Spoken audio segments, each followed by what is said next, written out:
Amanhã, 30 de agosto, é o Dia Nacional de Conscientização sobre a Esclerose Múltipla, que também é o tema do Você e o Doutor de hoje, com o médico de família Antônio Spreusser. Só que antes de todas as explicações aqui no estúdio sobre essa doença que atinge mais as mulheres e que não tem cura, nós vamos conhecer a história da Carolina. Ela recebeu o diagnóstico da esclerose múltipla há 4 anos e chegou a pensar, inclusive, que estivesse no começo do fim, mas hoje leva uma vida normal. Entenda como na reportagem da Samara Bastos.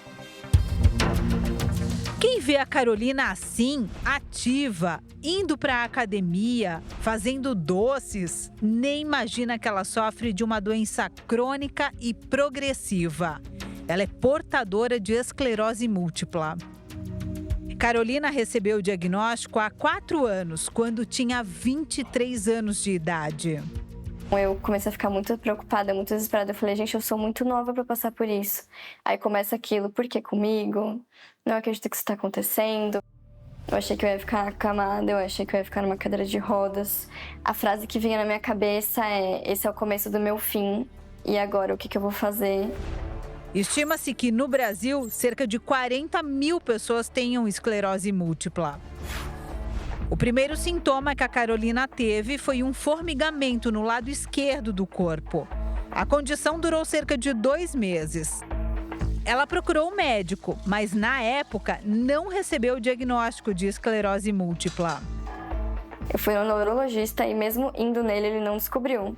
Ele pediu uma tomografia em vez de uma ressonância magnética.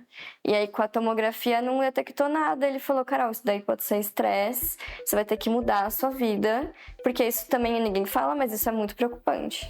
Quase 2 anos depois, num segundo episódio de formigamento, é que os médicos chegaram ao diagnóstico correto.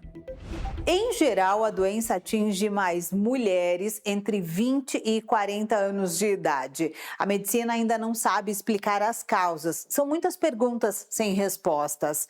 Mas a Carolina procura não pensar muito no que vai ter que enfrentar. Ela tem tirado de letra os dias mais difíceis. Eu entendi que a gente precisa dar aquela acalmada nos ânimos, que a gente precisa entender muito mais o nosso corpo, evitar o estresse ao máximo, fazer atividades físicas, ter uma alimentação regrada. Então, o máximo possível que a gente consegue fazer para ajudar o nosso próprio corpo. O primeiro tratamento causou muitos efeitos colaterais. Mas apesar das dores, junto com o diagnóstico, veio uma nova Carolina. Mudei a minha vida radicalmente. Eu terminei namoro, eu saí do meu emprego. Eu literalmente, naquele momento, pensei, eu não posso ter nada para me tirar desse foco, porque eu preciso entender o que está acontecendo. Então eu soltei a mão de todas as coisas possíveis para conseguir manter essa atenção em mim. Foi aí que ela descobriu o talento na confeitaria. Atividade que, além de render um dinheiro no final do mês, ainda funciona como tratamento para a jovem. Eu busquei isso exatamente quando eu descobri que eu estava com esclerose múltipla. Eu tomava uma medicação que o meu médico falou, Carol, você vai ter que ficar deitada na cama no outro dia. E aí eu me conhecia e eu não queria me colocar nesse lugar de dó. Eu não queria me ver dessa maneira, então eu falei, eu não vou ficar em casa. Então eu já fui me inscrever numa escola de gastronomia, fiz confeitaria, eu levantava, eu ia, eu podia estar com dor nos ossos, podia estar com um monte de coisa, mas eu falei, não, isso não vai me derrubar. O apoio do marido também é fundamental nessa caminhada. Eles se conheceram pouco tempo depois do diagnóstico. A Carolina ela é super independente. Então eu acabo entrando em cena quando eu percebo que de fato precisa, ou ela levanta a mão e pede socorro. Hoje eu tenho uma vida normal, eu só tomo 2 comprimidos diários e é basicamente só isso, porque eu não tenho sintomas, graças a Deus. O tratamento adequado trouxe não só qualidade de vida, mas esperança. Na verdade, ninguém sabe qual vai ser o futuro. A gente tenta imaginar o nosso futuro, a gente tenta imaginar as coisas certinhas, a vida, como vai ser.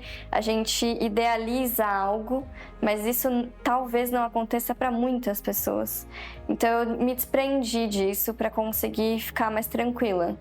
Eu tento fazer hoje o melhor que eu posso, tento seguir as recomendações médicas que meu médico passa e fazer tudo que eu posso fazer da melhor forma.